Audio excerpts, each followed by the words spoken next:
Greetings and welcome to the 16th episode of the Reconnect podcast and TV show. And here we are at NJ's Family Restaurant and we have the distinguished guest, Mpho Letima. Greetings and welcome to the podcast. For people who may not know who you are or what you do, can you briefly share what you do currently?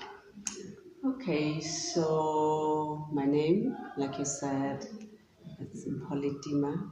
There is another one, but I'll save it for this podcast. I come from Thapelo. That's where my family roots are. I grew up around the country because my parents worked for government. So at that time, parents used to travel across the country because of transfers. I have 4 other siblings. I have an 80-year-old mother. What do I do? This is probably one of the most difficult questions that I have to answer. I'm a social innovation expert. It's one of those new, concepts. But if I were to go back into what put me here, I have studied an array of subjects. Agriculture, I have studied that. I have also studied development studies. I have studied peace and security. I have studied the creative space, entrepreneurship and creative space. I'm a fellow in the creative space. I'm a fellow in the peace and security space. I have been in several countries, in understanding some of the things that I've just said. I grew up with a keen interest. No, it wasn't an interest actually. I grew up with a talent for making clothes. So basically, that is just the nutshell of who I am, and fortunately for me, which I think is a big privilege, is that all the things that I've just told you, now they have come around. It's everything that I live. Why am I saying that? I am saying that because when I was 9 years old, 9 or 10, I came across a flower called Mokhabebe. This flower's habitat is in the mountain areas of Lesotho. So you will probably find it, anybody who comes from Mokhotlong, Thapelo, some parts of Gacha, maybe Simonkong as well. They know what Mokhabebe is. Anybody else who has grown up in the lowlands, they don't know what Mokhabebe is. So that's the nice thing about this flower. And at that age, much as I didn't know much about this flower, something stuck with me about the flower itself until I think I was about 21 or so. I had started making clothes at an earlier age. At age 13, I could put together a full dress, like a proper full dress that could be sold at Pep now. And then a friend of mine said to me, why don't you name your clothes after the flower, this flower that you like? But back then, there was no Basotho with a clothing brand, and I had no point of reference, and Mokhabebe just didn't sound right. So I couldn't, but I kept on making clothes and, selling clothes. And like I'm saying, I started making clothes at the age of 13. I started selling clothes at the age of 17. But I didn't know that it was entrepreneurship then. And I sold clothes for fun. I didn't sell clothes because I needed money. I sold clothes because people wanted to pay me. So that was fine with me because, what did I have to lose? And I remember one time when my brother realized that I actually had a gift to design clothes. And he had a meeting with my parents. It was me, my father, my mother, and himself. And he says, could you please send her to design school, a fashion design school? And my father says, what is a fashion design school? And he's in pains trying to explain to him what a fashion design school is. And my father is, so you are telling us that we should waste money? Send this girl to a fashion design school to make dresses. Well, she already knows how to make dresses. So why should we send her to a fashion design school? So I wasn't sent to a fashion design school, and I went to college. I had done well. In my terminal high school results, so I qualified to go. So I don't know if I should tell you this story. It's a bit embarrassing, but it's a. I think for me, this place in a Leon, get service delivery, my guy. Yeah, I feel like I'm home. Mona ekare. Have you been to a place where you feel like people don't want you to leave? Yeah. The lady checks out the depth of your class. Una no getting how did she? Unzole hand. Kala ufika fatu wiki sa level. No make sense about. Jwale itakola ka. Doesn't work with why you fatu. And you know the funny thing is, I've never seen a packaged wet wipes. So they get your sauce. Yeah, but no. So I think the service delivery here, I think for me is the biggest selling point. It's a beautiful, it's stellar. The cleanliness, the vibe, the people you meet, the music. So I went to now it's called LCE, Lesotho College of Education. Then it was called National Teachers Training College. NTTC. Yes, NTTC. So what happened was that when I left home to study sciences. I was supposed to study chemistry and biology and become a chemistry and biology teacher. But at that time, NTTC had a very nice model where you could audit other departments. So you apply for a particular subject matter, but you can go around and see what other people study. So I remember I went into the development class. And it wasn't quite interesting because I didn't have the history background. And then I went to what is now, it used to be called technology. Now it is called design and technology. And then I went, and it was predominantly men, of course. So I went into the design, into the technology class, and I kind of like it. I liked it, but it was men, so it was uncomfortable. So I left. I went to the agriculture department.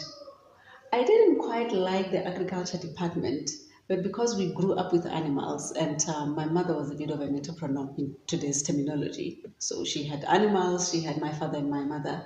They had plants, we had about 36 pigs. Wow. So she was rich, but we didn't see that as being wealthy. So then agriculture sort of felt comfortable. And then I went into the home economics class. So they had a back room where they kept all projects, like, your terminal project. You make a project by either designing a dress, you design a coat, but it's a project. And then when I walked into this room, I saw, these dresses lined up. And I'm thinking, these dresses are so ugly. Did people really pass with this kind of dresses? You know what? I think I'm going to do home economics. And then for a month, I still went to my science classes, but I also dabbled with the home economics and agriculture. So every time when I would have an opportunity to go to my agriculture class or the home economics class, I would go to those. Or I would pretend to be sick in the science class so that I can go to the especially the home economics class, because the dresses, I would just sit and start. I don't know how to sketch, but I know how to cut without patterns. So that was my candy shop. And my lecturer, I think she picked something out of me. And that interest, I think it sort of inspired me to say, okay, this is home. I'm not going back to the science department. And my science department lecturer, especially the biology teacher, she was so strict. And I was bored with sculpting the leaves, looking into the veins and writing a report about the veins when we have watered a plant, when it is dry. It was boring, it was too dry. So I completely disappeared from the biology class. I stuck around the chemistry class for about a month or two after that, because the chemistry class, he was German. It was fun, created little bombs, and it was fun. But the sewing and the cooking, I'm not even keen about cooking, but the sewing sort of kept me in that space. So I left the science department without telling anyone. My parents didn't know that. My uncles and my aunts, who were also lecturers at the college, didn't know about this. But I made myself one promise that I'm going to get all A's. If I've done bad, it will be B's on both subjects. So for 6 months, nobody knows at home that I've transferred to productive departments, and I A's of all of them. Well, I B'd the agriculture, and then I A'd the home economics part. So at the end of the semester, when I go home now, I am in pains trying to think, what am I going to say? So I kept the report with me for about a week or so. And my aunt says to me, how? I'll see. And I'm like, and her husband was sat on the evaluation committee. So when the results came out, he would be there to say if they are valid, then they can go out. So they knew that I had my report, but I just didn't know how to go about that. And I was like, well, the home economics teacher said it was late, and it was true, there were late reports. Until I gathered all the guts and I showed it to her. And she looks at it and she says, what happened? What happened? I thought you were studying biology and chemistry. And I was like, yes, I did for about 2 months. And then what happened? Well, agriculture and home economics, they're kind of on the sciences. I just like, no, that is not true. But then she looked at the report. She was quite happy because even at home, she had bought me a small machine. Wow. So she was like, well, if you really like this thing, I guess there is nothing that we can do about this, just continue. As long as you keep your marks, do that. So I have to go home, where my parents live. But I'm comfortable because I'm thinking, okay, if my aunt who is a lecturer is okay with this, then my parents will not be so mad.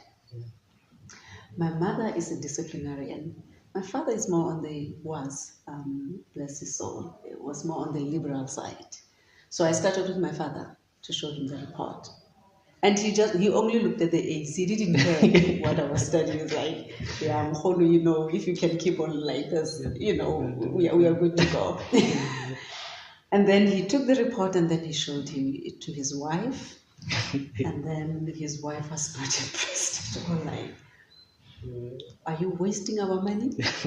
Because what my parents did, you could get a scholarship.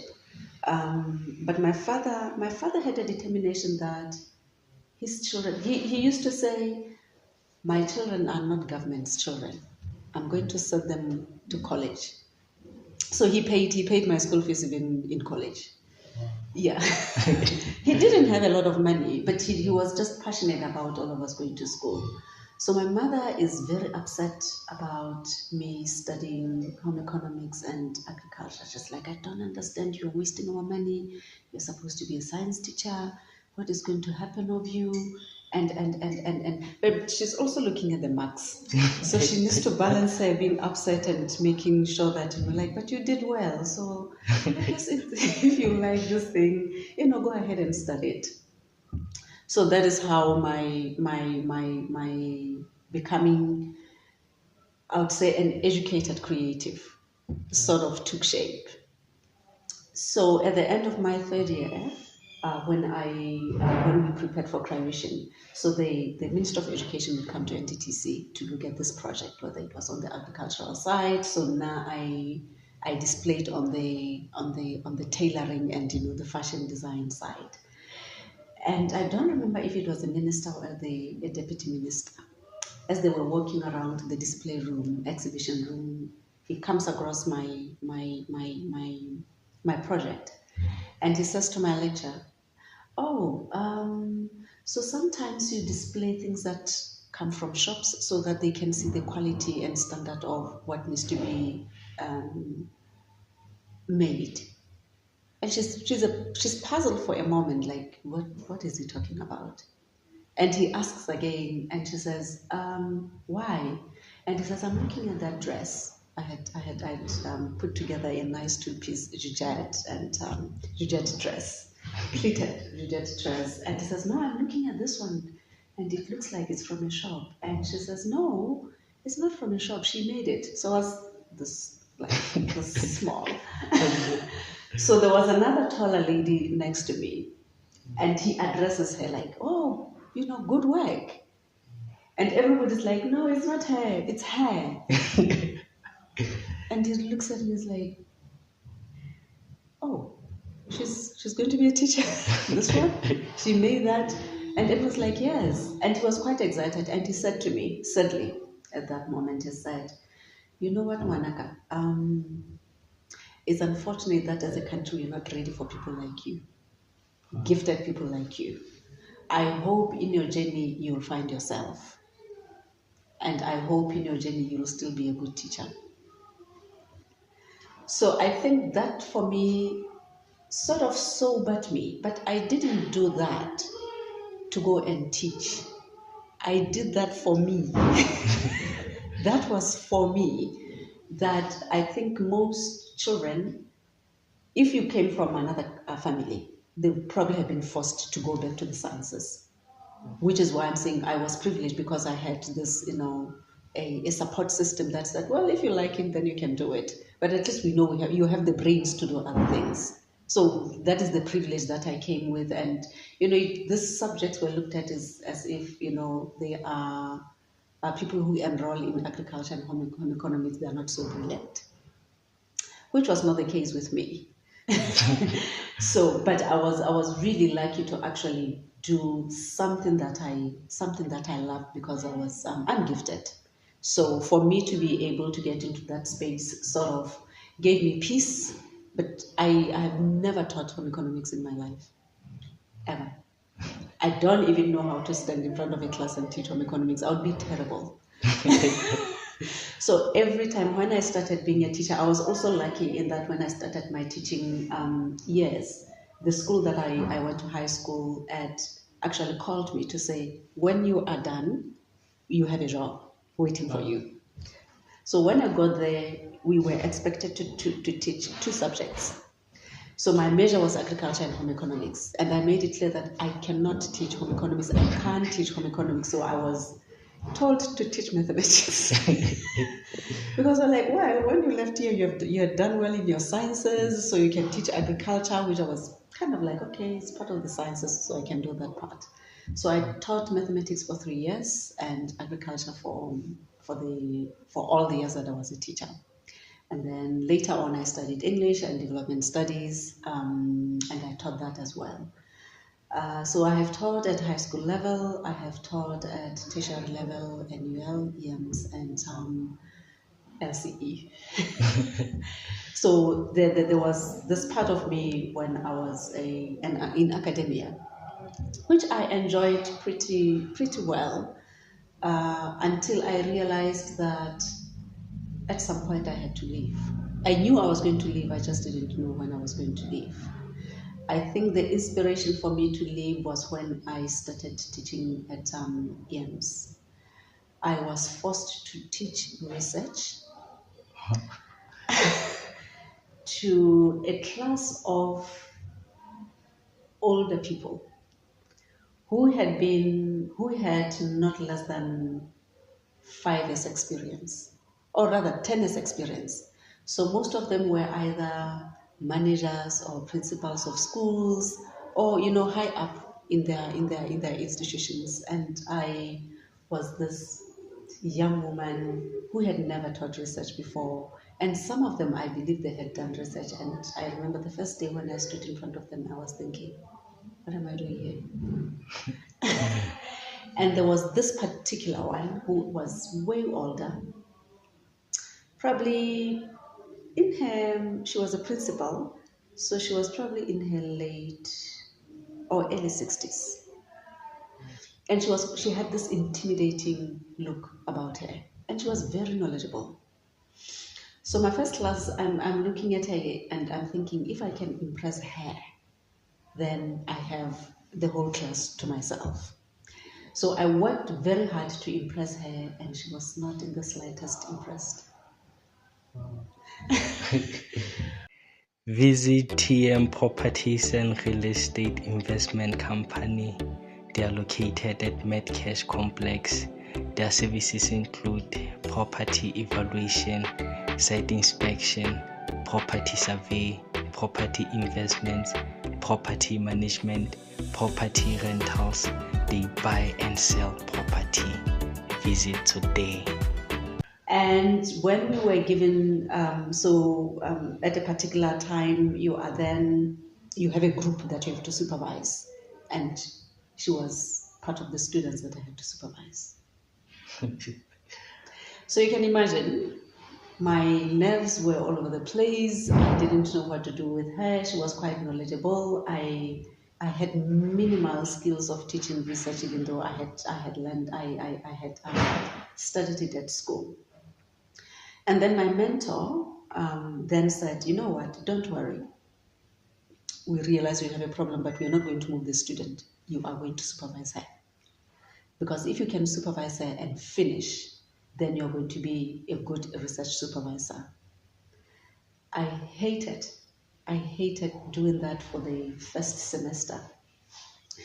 And then they submit after a year. So midway, that is after 6 months, she had not brought any of her study to be marked. So I didn't know what to say to her because I was afraid of her. But then I was doing well with the rest of the class. And then she went to another lecture. I hope she's watching. I hope she can come to YouTube and watch. And then she went to another, because we ended up as good friends. She went to another lecture whom she thought was mature and she was well-grounded and she could do this integrate task. And then the lecturer said, you know what, I'm not your supervisor and I'm not going to allow you to come to me. You're going to go back to your supervisor. What I forgot to do is that she was also my mother's friend. Oh. We used to cultivate her fields. Yeah. So you can imagine that kind of complication. So I kept quiet, but with the other supervisor, we were doing quite well. And they told her, like, you know what, she's actually quite good. So I think a month before the final submission of their research projects, she realized that she was behind. And 11 o'clock at night, she knocked on my door. Elsie, open, I need help. And I opened the door. There she is. I'm like, what does she want? And she walks past. She sits herself down in my house. And she says, you know what? I think we need to talk. I says, yes, ma'am.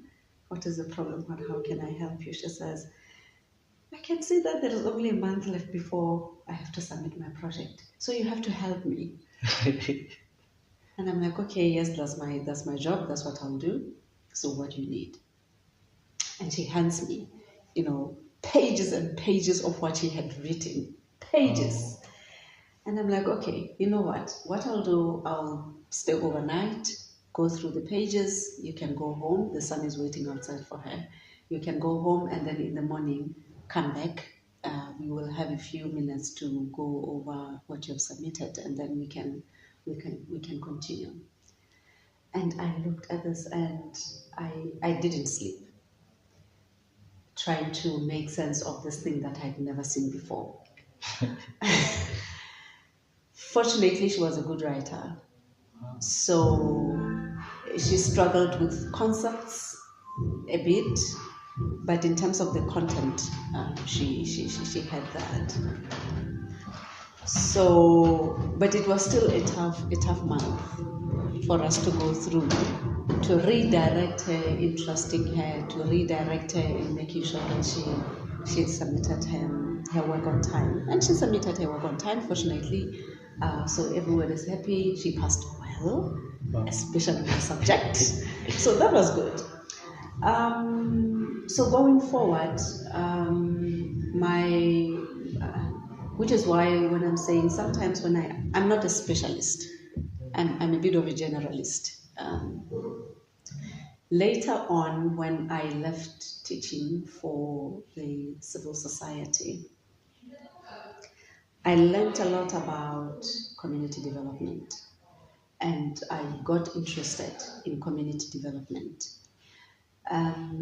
For the sole reason that, or rather, no, before I got into, yes, I was already part of the community development movement while I was still an educator, but I wasn't quite sure where I was going to go with that. I had an American friend who insisted that, you know what, you need to go to the US. You are too stubborn. You are always defending African systems. You need to go and see what Americans can do. And I would always tell him, like, you know, I don't care what Americans can do. I think our African systems are misunderstood. Therefore, I don't care what you say. So with butt heads, he was just a bit older than I was. But he insisted that, you know what, whether you believe me or not, I still think you need to get out of the country and get some exposure because I think you're quite smart. I guess hearing it from a white person is different from when you hear it from other people, like, oh, okay, so I'm smart. But it took me a while to understand what he exactly meant until later on when I enrolled in my master's degree. I was in another country, I was in Botswana. And he kept on calling me to say, you need to come to the US. You have to come to the US. What were you pursuing? I was pursuing research and evaluation. So a lot of statistics, a lot of evaluation, a lot of community development, a lot of analysis, assessments. Assessments both in community development and also in the education space. I didn't quite like my statistics classes, but it was part of what I was supposed to do. So yeah, I ended up there. So while I was doing my master's, then he insisted that, upon my completion of a master's, I have to join this fellowship. And I did apply. I got great references, and I got into the program. I went to the University of Pittsburgh. I was at the University of Pittsburgh for 9 months, but I was between Lesotho and the US for about 18 months because I'd enrolled in different programs. That's when I began to appreciate community development, but from a statistical and research perspective, in terms of data, the importance of data, the importance of reporting, the importance of legitimacy and validation, and just the science of, making community work, the science of making community work being the logical process that normally people want to question. So I thought that was quite useful. So I was happy that I got myself into trouble by getting into this program, because even how I got into this master's program was just, a funny little story, maybe for another day. But from there on, I thought, okay, if there is community development on one side, and that's when I took keen interest in youth development. Why is that? Because I was both a working fellow and an academic fellow. I had the liberty to work with organizations, the university that I was with, and other related organizations. I worked with two organizations, Duquesne University and University of Pittsburgh. I worked with the Midwife Center, which was actually more in the women's space. And then there was another classmate of mine, because I also took courses. She was American, but she was married to a Moroccan guy. They were younger than me, and she said in a class, I would like to have people who want to volunteer. I have set up an organization in Morocco, an agriculture and environmental organization in Morocco, where I want to help communities. I'm the only black person in class. And I'm thinking, okay, so Morocco is in Africa, and I've never been to Morocco, but I'm an African in here. I'm going to volunteer. And then there are engineers in there who are doing, PhD in whatever fancy engineering, and they volunteer, those in ICT, those in, things that I'd never heard of before. Things such as one that really fascinated me was GIS, Geographical Information Systems. That was difficult. That was a difficult subject that I took. So, all these fancy PhD candidates are volunteering, and I'm thinking, why not? Let me, I'm the only African in here, I might be relevant. And then we are told, so we are going to meet on a Saturday, just so that I brief you about the project, and then on a Saturday, we meet in one of the classrooms. And as I was sitting, I'm seeing that everybody's busy on their computers, on their laptops, and I'm sitting at the back of the room. And I'm wondering, why are these people so busy? And then, this lady goes to the front, say, hello guys, how are you? I'm happy, thank you for coming through. So this is the project. She had sent us the concept note before. So can we talk about this? And I'm thinking, talk about it? Aren't you going to tell us about it? And as I'm thinking, you're supposed to tell us about it. One of the engineers stands up to say, yeah, sure, no problem. Actually, I have prepared a presentation, a 12-slide presentation from an environmental engineering point of view of what needs to happen with this project.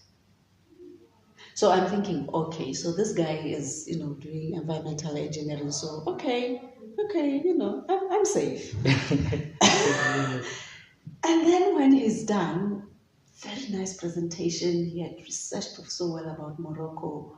And then when he's done, the next one stands up to say, yeah, sure, I have something on the GIS. I'm like, what? People actually have proper presentations.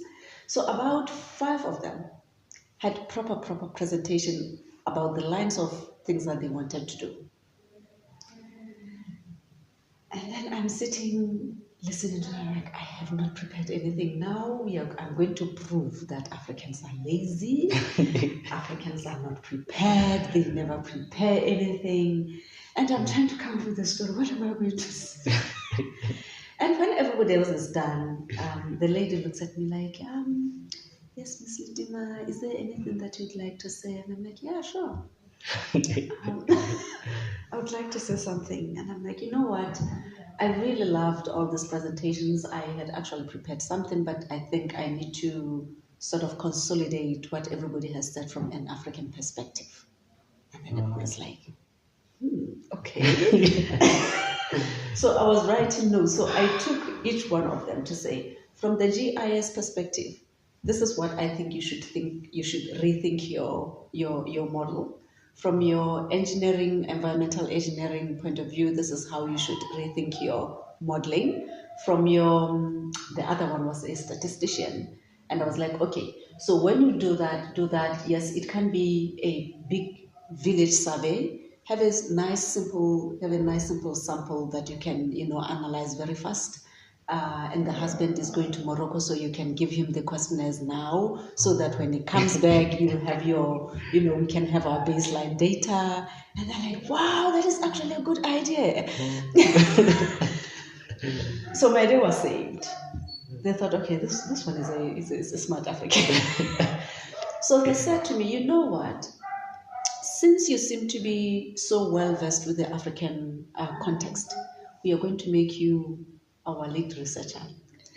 So the specialities that are going to be offered for this project, you will be speaking to all of them, and then you'll be writing research reports for us.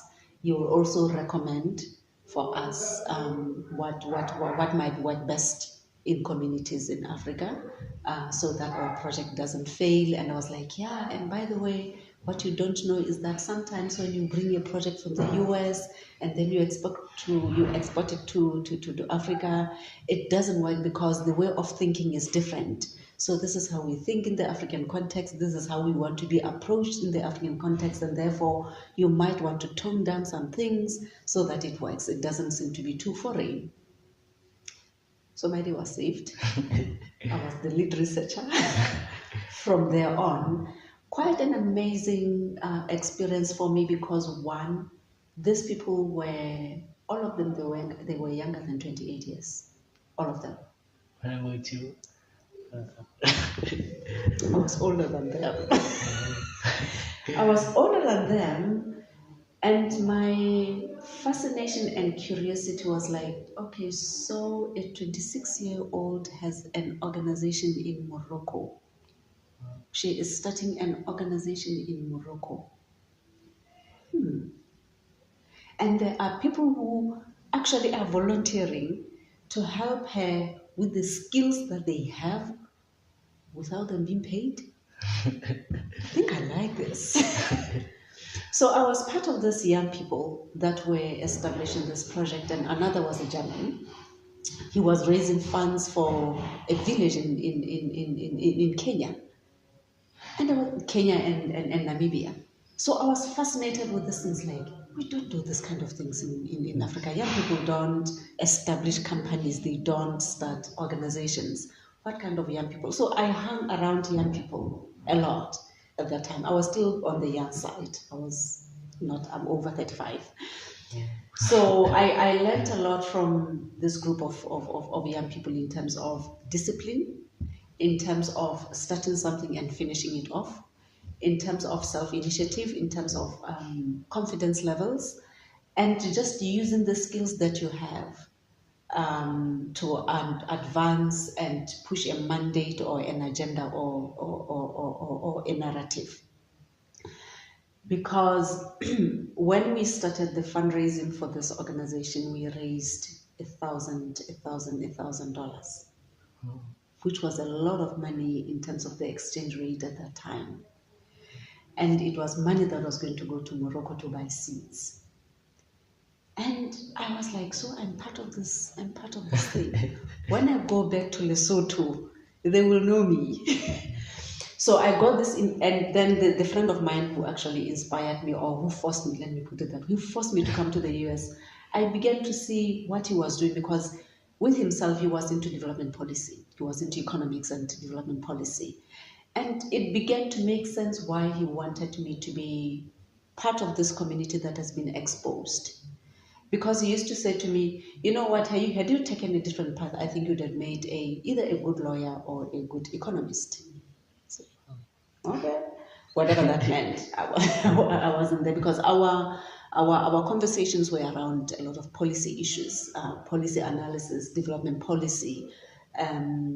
So that fascinated him, that I had studied other things, but I was able to have conversations around this kind of things.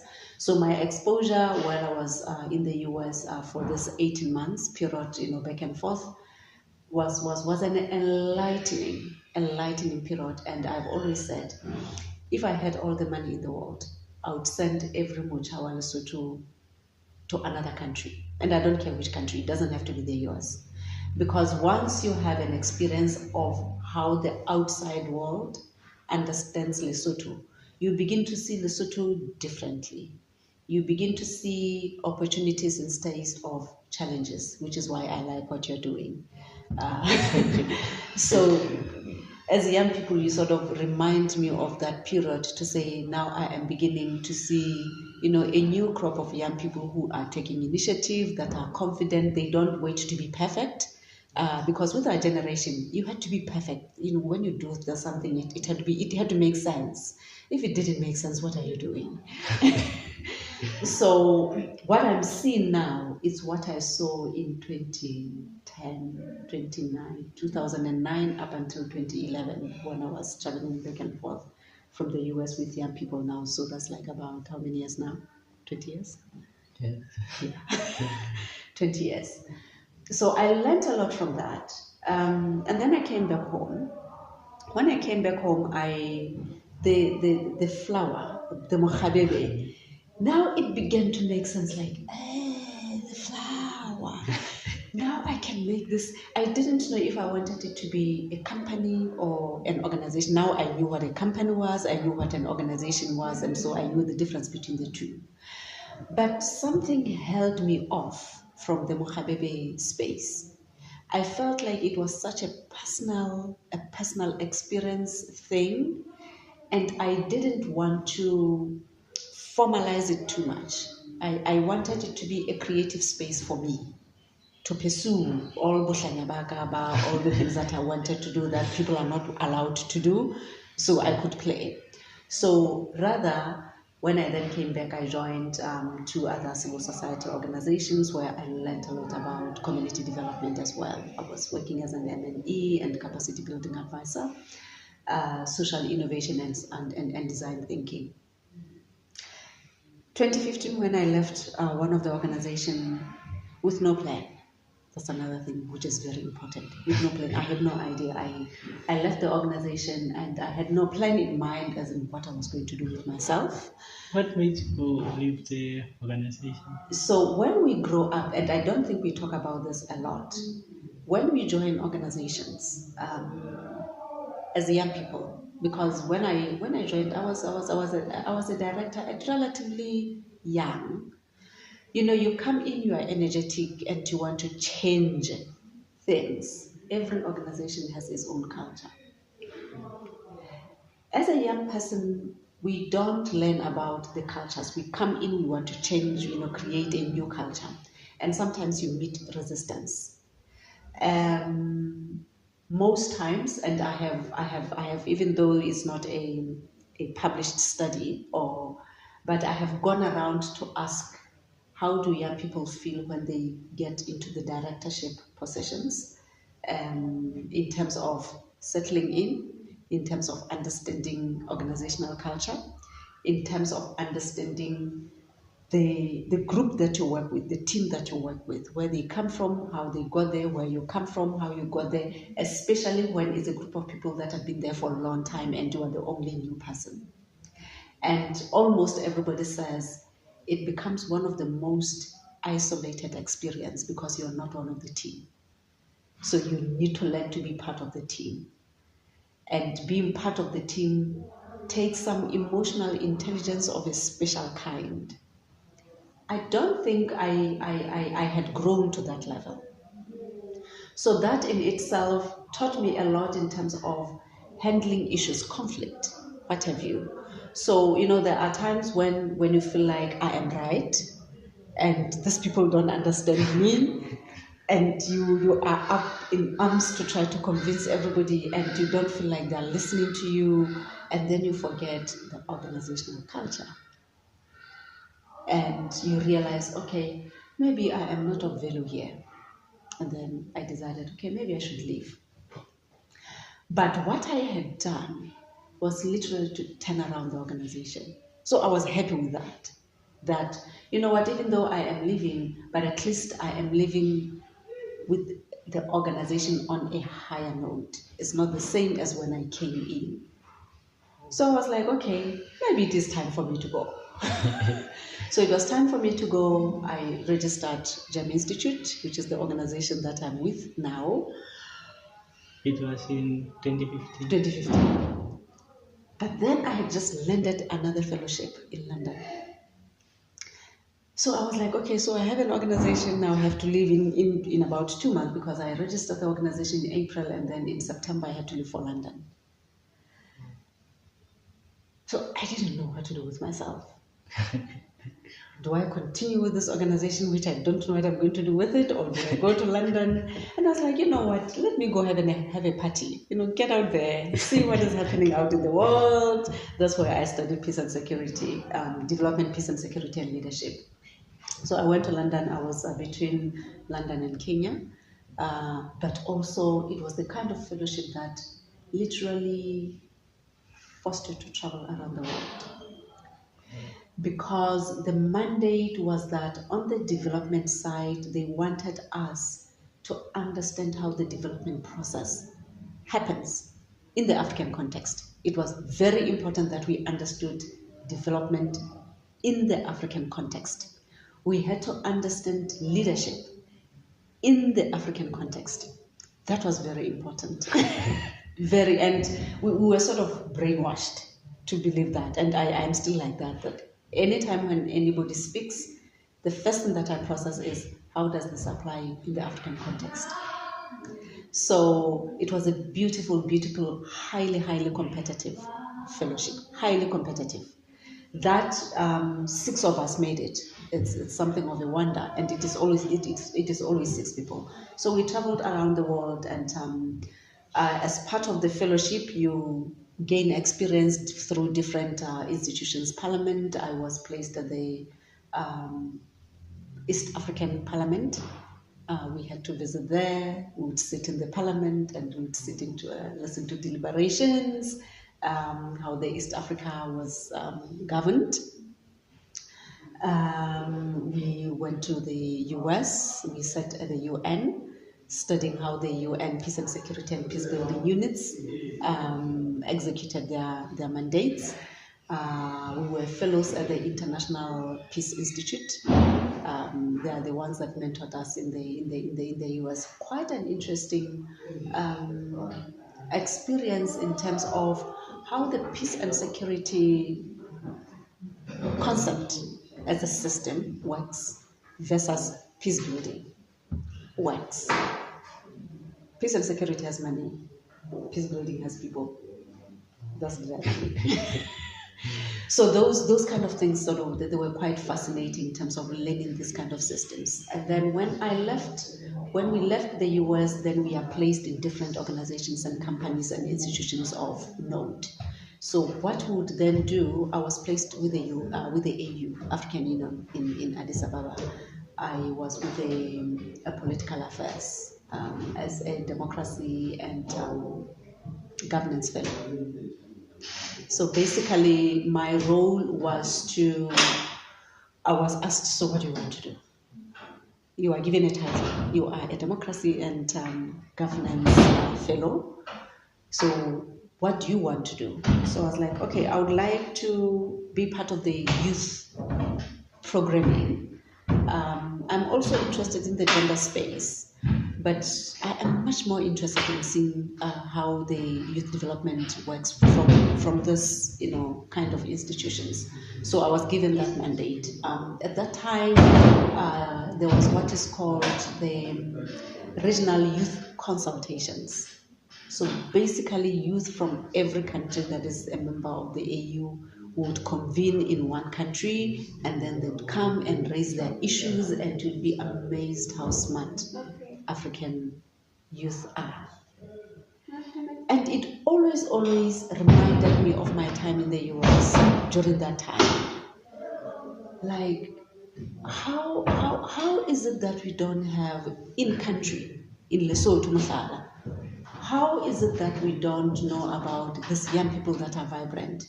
I'll see them in Tanzania, I'll see them in South Africa, in Zimbabwe, but when you come back home, it's quiet. Like, where are they?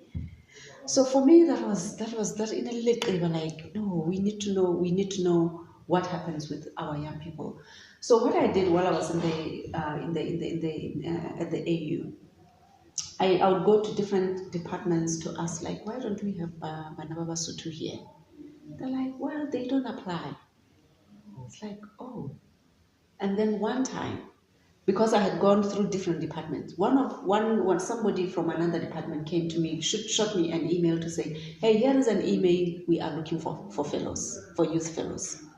Send this to your Basotho young people. So I shot hundreds of emails like, hey, tell so-and-so they should apply, tell so-and-so they should apply, just making sure that this email got to people that I thought qualified.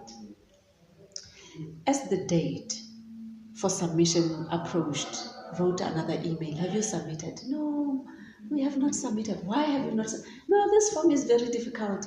Please help us. What? So I have found that to be one of the challenges, and it wasn't just about the fellowship in the African Union. There were other many opportunities. When you're in the African Union, there are so many opportunities that are coming through that I would send, but still, Basotho would not apply, or they would say the forms are difficult, but now they don't know what to say, and that frustrated me. Like, why are they lazy? Don't they want to read? And it is still a dynamic that still exists even today. So for me, I think my curiosity in terms of youth development, because GEM Institute with its all of its programs, they are led by young people. And for me, it is with a conviction that I want to see if it is true that when young people are given opportunities, they can actually perform. Or they say they want opportunities, and then when you give opportunities, they cop out. So for me, that is my curiosity. And I think some of these curiosities and irritations and discomfort, I saw them clearly when I enrolled for my PhD program that specifically studied young people and development and how they engage in development process and innovation. And they were presented, through my study, they were presented a huge opportunity to have been one of the most influential groups in Lesotho, but they lost that opportunity. You know why? Right.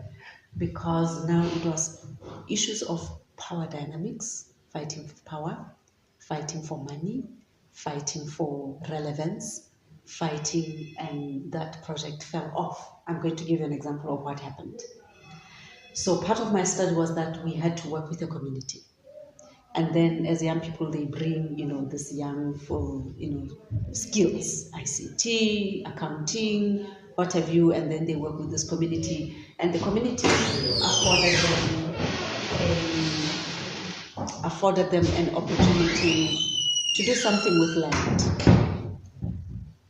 We closed the deal.